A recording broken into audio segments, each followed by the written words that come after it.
оё шаҳрвандони мо метавонанд дар Туркия кор кунанд?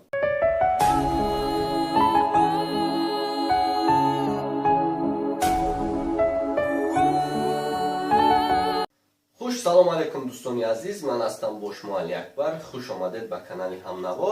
чихеле ки ба шумо маълум буд, дар бораи кор дар Туркия ва маош дар Туркия ва хондану дигару визато ҳамаашро аз Парвиз мепурсем. хуш омадед Парвиз. хуш бошед бародари азиз. Салом алейкум дӯстони азиз. Ман ба шумо маълумот медиҳам дар бораи кор дар Туркия. хуш, мо якум сар мекунем аз чихел омадан ба Туркия дар бораи виза суҳбат мекунем. бале дӯстони азиз, барои омадан ба Туркия шаҳрвандони Тоҷикистон метавонанд омада ба паспорти хориҷӣ омада то як бар Туркия истан зиндагӣ кунанд. баъд аз вай бояд иқоматгоҳ гирифтан зиндагӣ кунанд. бале, барои иқоматгоҳ гирифтан донишҷӯ будан шарт аст ё ин ки ҳамчун коргар биям ҳаминҷа иқомат гиранд? барои иқоматгоҳ гирифтан иқоматгоҳ метавонем мо аз тариқи ширкатҳои коркунӣ гирифта ва бо метавонем ки аз донишгоҳ гирем. яъне дар донишгоҳ таҳсил карда метавонем ки иқоматгоҳ ҷои зист гирем. аз ҳама роҳи осонаш ин донишҷӯ буданаш? бале, аз ҳама роҳи осонаш ин донишҷӯ будан аст. яъне дар Туркия таҳсил карда иқоматгоҳ гирифтан. яъне ҷои барои зистан дар Туркия. бале, ҷои зистан дар Туркия. хуш, мегзарем дар бораи кор дар Туркия чӣ хел аст ва чӣ қадар маош медиҳанд? дар Туркия кор аз ҳама пасттарин маош 1500 TL, яъне $380 мебошад. баъд аз вай фарқ мекунад корҳо, зиёд шудан мегирад то $400, $420 то $450 метавонед кор ёбед. оё шаҳрвандони мо метавонанд дар Туркия кор кунанд? ҳамчун марди кор бошад, дар стройка бошад, дар дигар ҷойҳо метавонанд кор кунанд? бале бародар, аз ин ҷо аз ҳама чизи муҳимтарин иқоматгоҳ яъне зист дар Туркияро гирифтан аст. онро тариқи ширкатҳо гирифта метавонем. дар куҷое ки кор кунӣ ҳамонро нигоҳ карда, мисол ҷои барои иқомат медиҳанд. бале, ва боз ҳаст бо тариқи университет, яъне бо тариқи донишгоҳ метавонем ҷои зист гирем. ва як роҳи дигараш ҳам ҳаст ки туристический виза, яъне ҳар як 6 моҳ ё ки ҳар як сол онро аз сар нав мекунем.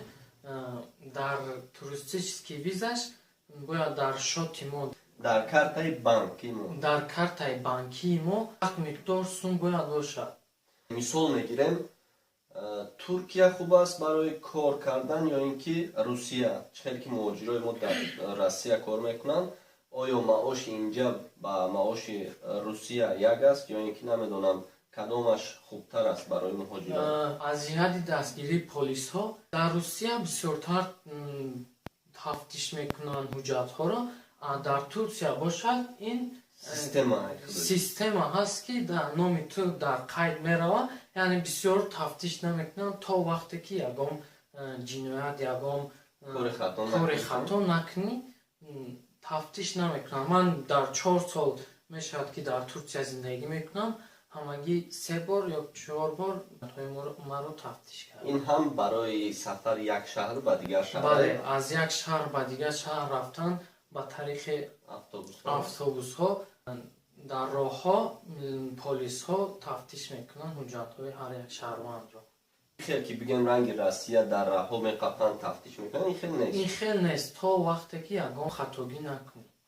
худи шумо дар Туркия дар вақтҳои холигӣ, яъне таътил, дар таътили донишгоҳҳо шумо худатон кор мекунед? бале, ман дар вақти холигиам дар Туркия кор мекунам ва маошаш то $400 пайдо мекунам. ва аз ин ҳам аз бас ки ман бояд дар ин ҷо ҳам донишгоҳ хонда ҳам кор кунам, то $400 меён. Агар ки ба дигар шаҳрҳо равам, бисёртар хубтар маошҳоро метавонам дастрас кунам. мисол мегирем як шаҳрванди мо аз Тоҷикистон хеста ба Туркия барои кор меояд. оё барои инҳо кадом забонҳо бисёр муҳим аст? Барои Туркияда кор кардан муҳим, аз ҳама муҳимтараш барои маоши хуб гирифтан забони туркиро донистан аст. Забони туркиро донӣ ва забони русиро ҳам донӣ, дар Анталия мисол маошҳои бисёр хуб қатӣ метавонӣ кор кунӣ. ин кор шояд дар меҳмонхонаҳо бошанд, шояд дар пасуда мои ка мегӯем таваққуса шуштану дигараш метавонанд бо ҳамин нархе ки маоше ки гуфти ҳамин қадар маош мегиранд. бале дӯстони азиз, яъне аз ҳама маоши пасттарин $380 метавонанд корҳо ёбанд. хуб, дар бораи мисол мегирем дар Россия бисёр муҳоҷирои моро фиреб мекунанд дар кор. Мардаку кор мекунанд дар хунукиву дигаршон, аммо маошашонро ё дер медиҳанд ё ки намедиҳанд. Дар Туркия чӣ хел аст? Дар Туркия маоша медиҳанд, агар ки чусту чолок бошӣ, маошатро метавонӣ ҳамаашро, яъне пурра гирӣ. Агар ки чусту чолок набошӣ, ба ҳар хел фанду фиребҳо туро кор фармода маошатро кам медиҳанд. дар Туркия аз ҳама чизи муҳим ки як хориҷӣ меяд кор мекунад, ин ҷои зист аст, яъне иқоматгоҳ мегӯем бо забони тоҷикӣ. иқоматгоҳ барои шиштан дар хона дар Туркия мисол. ин чӣ хел аст? Дар бораи иқоматгоҳ гап занем. Вақте ки ту бо тариқи ягон ширкат ба кор медароӣ, вай ширкат ба ту иҷозатномаи корӣ медиҳад ва бо тариқи он ту метавонӣ иқоматгоҳ гирӣ. Вақте ки ту бемор шудӣ, ба беморхона рафта бо нархи дастрас табобат карда метавонӣ. Вақте ки мо иқоматгоҳ надошта бошем, бемор ки шудем, мо наметавонем ба беморхонаҳо равем. ва агар ки равем ҳам бисёр ҳам агар ки равем ҳам моро қабул намекунанд ба беморхонаҳо, ва агар ки хоҳем бесуғурта моро муоина кунанд, ва ин бисёр гарон мебошад, ки як муоина кардан танҳо $50 мебошад. хуш метавонанд ки нафароне ки меоянд иқомат ногирифта кор кунанд. Бале, як чанд моҳ кор кунанду раванд.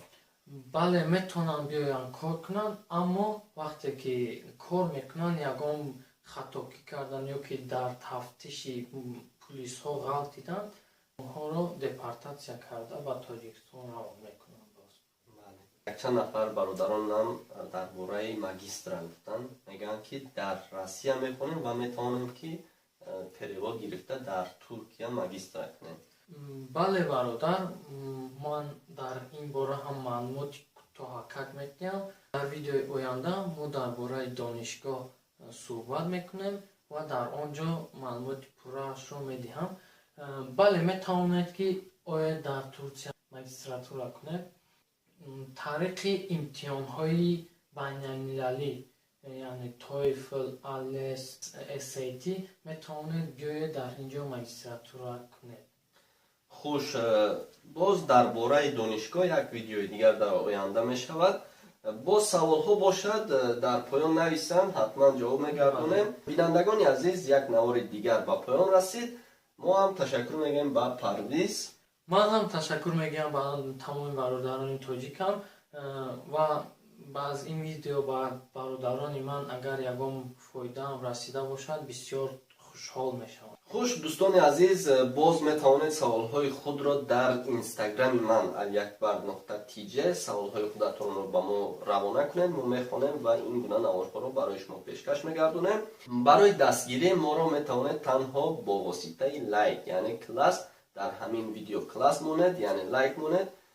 боз ба дигарон ҳам рафта шояд ба онҳо ягон фоидае мерасад.